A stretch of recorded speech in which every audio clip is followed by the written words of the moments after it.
Hello, everybody. So, unless you're a basement-dwelling gamer who doesn't use the internet, you know that the Nintendo Switch is highly successful. And I'd like to talk about the games that have been ported from the Wii U over to the Switch because I own both systems, and um, I don't really see that as a big deal. The games being ported over. Now, I just want to be abundantly clear. I'm not white knighting for Nintendo. I love their IPs. Have a lot of great memories with the company. I've always had good luck with their products, but I'll still call them out when they do stupid things. A couple examples, like when they had the whole YouTube policy thing, and it was like, if a YouTuber of any size reviews one of their new games, and then a good chunk of the people who watch that video are gonna be like, "Oh, that game looks pretty cool," or "It sounds pretty good. I'll have to check it out." It's free advertising, but Nintendo's like, "Nah, that doesn't work. We'll just keep putting money into TV commercials that hardly anybody watches." I mean, I'm sure a number of you are the same way. I can't remember the last time I bought a video game because of a commercial I saw on TV. Another example is when they were suing ROM sites, which I understand they're trying to protect their IPs, but that whole thing is, well, two things about that. One, it's just going to piss people off and want to make them use ROM sites even more. And two, no matter how much Nintendo money has, no matter how much money Nintendo has and how big the company is, you can't shut down all ROM sites. It's impossible. There are hundreds of them out there. Like I said, no matter how big Nintendo is, you can't get rid of all of them. That whole thing was just a waste of time and money. That being said, I'm just, making my point.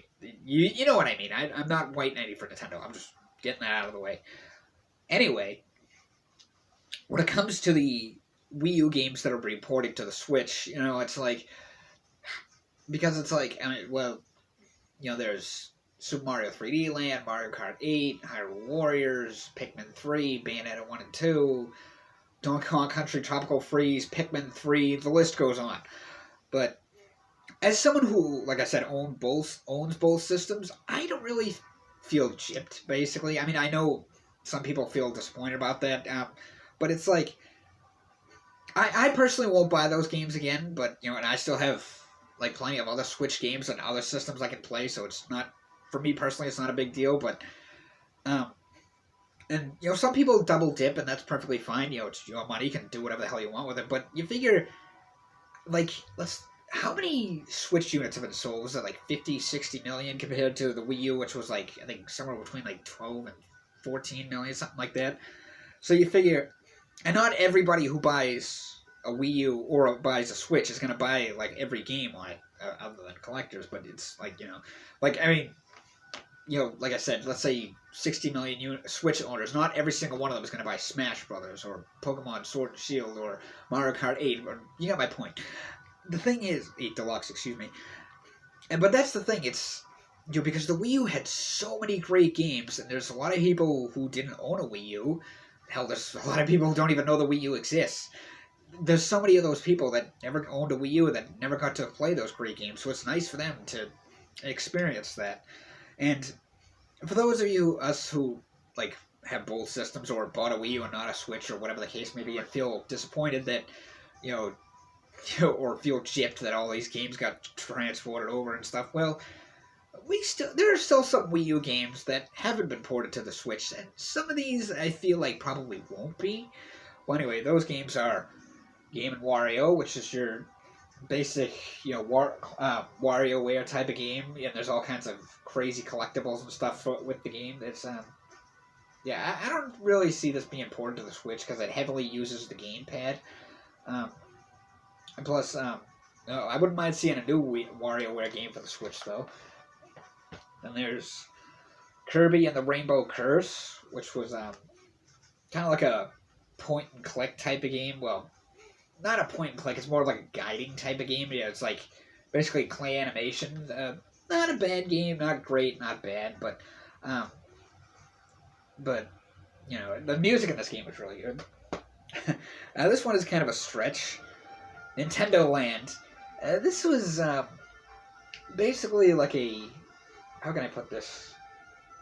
It's basically, how can it's you use your Mii's, and there's all these different like mini game type of things that are like basically different Nintendo IPs, but they like made them more like basic, so to speak. Like they almost look like Tinker Toys or something. It's hard to explain, but it's a lot of people weren't too crazy about this game. I thought it was kind of fun, and it's just another example of a game that most likely won't be on the Switch. Um, Another kind of example of this is Star Fox Zero and Star Fox Guard. Now, both of these came bundled together. Star Fox Guard is a tower defense game, which those games, I don't hate them, but I just have to be in the right mood to play them. And Star Fox Zero, which was I'm a sucker for space shooter, rail shooter games, and I love the Star Fox games, so this was a game that you either love it or hate it. I personally loved it. I've mentioned in other videos when I talk about this, sometimes I'll replay the levels just to play through them again, because I'm a big fan of, like, replayability and such, but, yeah, that was a great game. I would love to see a new one come to the Switch. I don't know if it'll be interesting to see what they do, if they do, like, a sequel to this or whatever. Next we have Zombie U, which I didn't play much of this, but it's a survival horror game, which what's interesting is that basically an interesting concept is you can use both screens, like for like when you're using the menu or item screen, and it's like you basically use the gamepad to look at like the menu or the items and stuff, and then while you're doing that on the TV, you'll see the character looking through their backpack, and you can see if there's like zombies around you and stuff, which I thought that was kind of cool. And next we have NES Remix Pack, which there was two of these games, NES Remix 1 and NES Remix 2. Now this was also on the 3DS, but that's beside the point.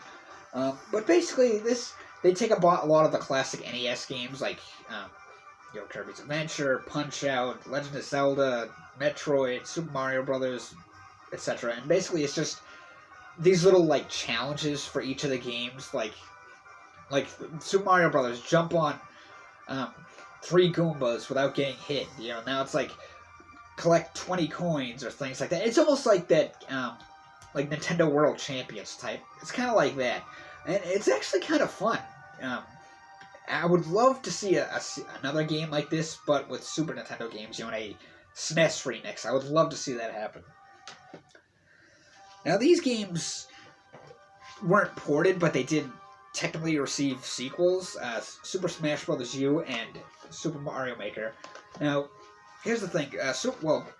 Wasn't really a sequel because Smash Bros. Is an ongoing series that's been running for 20 years, but I do think Smash Bros. Ultimate is better than this game, but there are features in this that aren't in Ultimate. For example, a Smash Tour, which was like this board game type of thing. It's personally, I don't think it's kind of fun, but it's not that great. I'm not a huge fan of it. Like, I'll play it, but I'm not really a fan. And also, the classic mode is very different. Like when you fight this, let's just say you fight this dark entity creature, which changes shapes and forms and stuff, and it's like different for how higher the difficulty is, the more stronger it is. It's pretty cool, actually. It's kind of hard to explain. You'd have to see it. But and another thing is that this game has trophies, which now Ultimate, instead of the traditional trophies, they're spirits, that's cool and all. Like, I like that. Hunting for them is fun because I like to find like duplicates to, like, some of them you have to get by combining 2 spirits together to make another one. So I kind of like to hunt for duplicates to do so, which I have fun doing that. And that's the thing. Spirits are cool and all, but I kind of like the trophies better, which, like I said, that's in this one. And as for Super Mario Maker, the sequel, which is awesome, but this one does have something that game doesn't, and that's the NES. When you play the regular Super Mario Brothers levels, these ones, there's a feature where you can use like alternate skins, which in the sequel you have Link, who has like all his special abilities, like he can use his sword and throw bombs and stuff, but and that's pretty cool. But in this one, it doesn't have that special link. It's basically just alternate skins for all these different like NES sprite characters and stuff. That's not in the sequel, which granted they're not as special as Link, but they're basically just alternate skins. But still, it's kind of cool how it's a unique feature to this version. And last but not least, something the Wii U has that the Switch doesn't: the Virtual Console. Now, the Wii U, Virtual Console is also on the Wii, but that's beside the point. With the Wii U Virtual Console, you had NES games, Super Nintendo, and Game Boy Advance. Then they eventually added N64, DS, and Wii games. And you could download these games and just play them. You purposely buy and download these games. You could just play them whenever. Once you had them, you owned them basically. And this catalog of these like retro games, they would update it at least every week, like once a week or so. The Switch has something different. It's like a streaming service. Like it's NES, and then last year they added Super Nintendo games. And as I mentioned in a video I did a couple of weeks ago, there's the rumor of a new system being added before the end of the year. But basically, it's they update when it was just NES games, they would update it like once a month. They would add a couple of games, but ever since they added Super Nintendo, they update it like every couple of months or so, and it's like there's obviously hidden gems on there. Like some game is like there are games on there that people are like, oh, what the hell is that? But they're actually ones that I really enjoyed. But yeah, it's an okay. It's not, but I don't know, the virtual. Both of them have like pros and cons, because it's like you don't actually own these games. You kind of just digitally rent them, so to speak. But yeah, that's just. Anyway, this is just my 2 cents on like the ports of Wii U games to the Nintendo Switch. So for those of you who own, if you have both systems or one or the other, what do you think about all these games being ported over? Let me know in the comment section below. And as always, thanks for watching. Have a nice day, everyone.